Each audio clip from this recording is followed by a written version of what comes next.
మెంటలోళ్ళు leak చేశారు. ప్రధానితో meeting విషయాలు బయటికి చెప్తారా?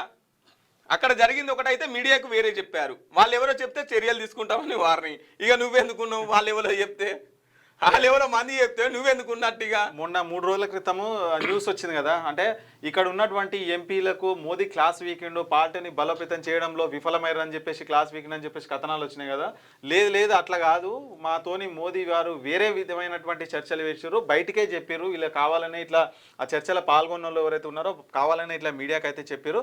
సో వాళ్ళని తెలిస్తే అయితే ఖచ్చితంగా చర్యలు తీసుకుంటామని చెప్పినారు. ఉన్నదే 8 మంది, ఇంకా ఎవరు చెప్పినారు ఎందుకు తెలియదు? అలా ఇటీవల ప్రధాని నరేంద్ర మోదీతో తెలంగాణ బీజేపీ ఎంపీల సమావేశానికి సంబంధించి వీడియోలు లీక్ కావడంపై కేంద్ర మంత్రి కిషన్ రెడ్డి ఫైర్ అయ్యారు. మీటింగ్ లో చర్చించిన విషయాలు బయటికి చెప్పొద్దని మోదీ స్వయంగా ఆదేశించారని తెలిపారు. అయినా ఎవరో మెంటలోళ్ళు అక్కడ జరిగింది ఒకటైతే మీడియాకు వేరుగా చెప్పారు అని పేర్కొన్నారు. వాళ్ళు ఎవరో చెప్తే చర్యలు తీసుకుంటామని హెచ్చరించారు. మంగళవారం ఢిల్లీలోని అధికారిక నివాసంలో క్రీడలకు సంబంధించిన అంశాలపై కిషన్ రెడ్డి ప్రెస్ మీట్ నిర్వహించారు. అనంతరం ఆయన చిట్ చాట్ చేశారు. గిట్లు ఉన్నదట, ఎవరో చెప్తే మేము చర్యలు తీసుకుంటామని చెప్పేసి కిషన్ రెడ్డి గారు మాట్లాడుతున్నారు. గిట్లుంది. ఎస్.